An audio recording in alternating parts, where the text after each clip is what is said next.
নমস্কার বন্ধুরা, welcome back to my channel.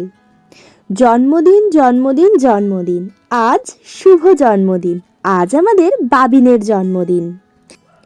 গত 21শে ডিসেম্বর ছিল বাবিন অর্থাৎ আমার মাতন্দির ছেলের জন্মদিন।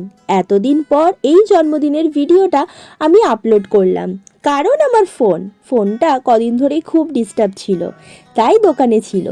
ওই জন্য ভিডিওগুলো আমার কাছে ছিল না, তাই এডিট করতে পারিনি।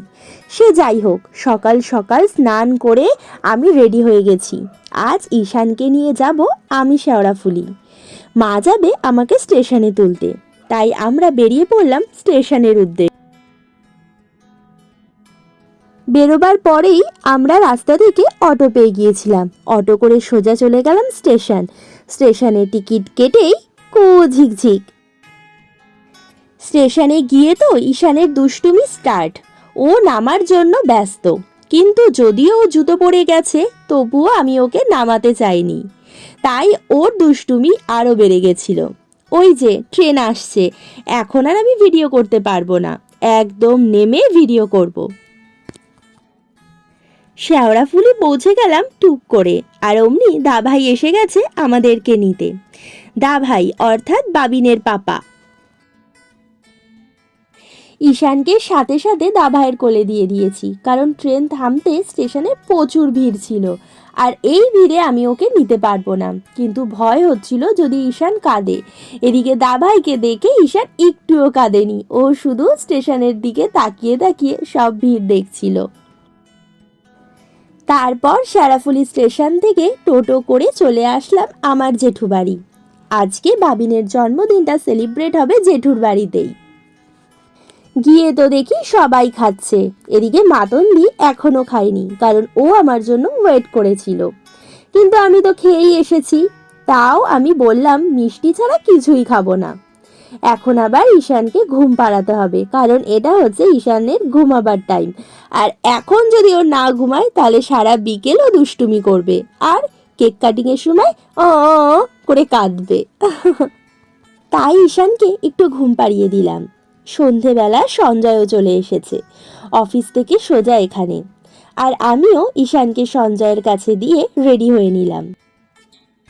এদিকে বাচ্চা পার্টি রেডি, বুবলাই, বারবি আর বাবিনের দিদিভাইও সবাই চলে এসেছে কেক কাটিং করতে। বাবিনের জন্মদিনের কেকটা কিন্তু অসাধারণ ছিল। একটা তো ছিল পুরো ফ্রুটস কেক, আর একটা ছিল চকলেট কেক। দারুণ খেয়েছি, দারুণ এনজয় হয়েছে। ঈশানের তো কি আনন্দ বাবিনের কেক কাটার সময়। ওই ভিডিওটা আমি করতে পারিনি, ওই ভিডিওটা যদি করতাম তাহলে তোমরা দেখতে ঈশান কত আনন্দ পেয়েছে। আর এইদিকে সবাই খুব আনন্দ পেয়েছে। হ্যাপি বার্থডে বাবিন, অনেক বড় হও তুমি, অনেক আশীর্বাদ করি তোমায়। কেক কাটিং কমপ্লিট, এবার আমাদের অর্থাৎ বড়দের কেক খাওয়ার পালা। এদিকে চলে এসেছে দিদিভাই অর্থাৎ আমার বড় জেঠুর মেয়ে, আর ওইদিকে চলে এসে দাদা ভাই মানে দিদি ভাইয়ের হাজবেন্ড। তারপর তো সবাই আছে, মেজো মা, বড় মা, জেঠু, এদিকে মাতন্দির শাশুড়ি, আমাদের দাদা ভাই, বৌদি ভাই, আর তো আছি আমি, সঞ্জয় আর পুটকু ঈশান। কিন্তু দিদি আসতে পারেনি, দিদি না আসার জন্য একটু একটু মন খারাপ করছিল। আর আসতে পারেনি আমাদের টুকাইদা। ওরা যদি আসতো আজকে কিন্তু জন্মদিনের পার্টি আরো জমে যেত। এদিকে রাত হয়ে গেছে অনেক, এবার আমাদের খেয়ে নিতে হবে। ঈশানকে বৌদি ভাইয়ের কোলে দিয়ে দিয়েছি, আর আমরা খেতে বসে পড়েছি। মেনুতে ছিল ফ্রাইড রাইস, আর ছিল চিলি চিকেন, সাথে ডিমের টেবিল। খাবারটা ছিল খুব সুন্দর। তারপর খেয়ে দিয়ে আমরা টোটো করে বেরিয়ে পড়েছিলাম। 21শে ডিসেম্বর, ঠান্ডা ছিল ভীষণ। ঈশানকে মুড়িয়ে মারিয়ে নিয়ে আমরা টোটো করে যাচ্ছি এখন শেওড়াফুলি স্টেশন। শেওড়াফুলি স্টেশনে যে লিফট করে দিয়েছে সেটা আমি আগে কখনো দেখিনি, অর্থাৎ ঈশান হওয়ার পর থেকে তো আর বেরোতেই পারিনি। ওই জন্য আজকে লিফটটা দেখলাম, বেশ ভালো লাগলো। আগে যখন মামা বাড়ি আসতাম ওই সিঁড়ি দিয়ে যেতে হতো, আর এখন কত সহজ, ইজি হয়ে গেছে। তারপর ট্রেনে উঠে পড়লাম।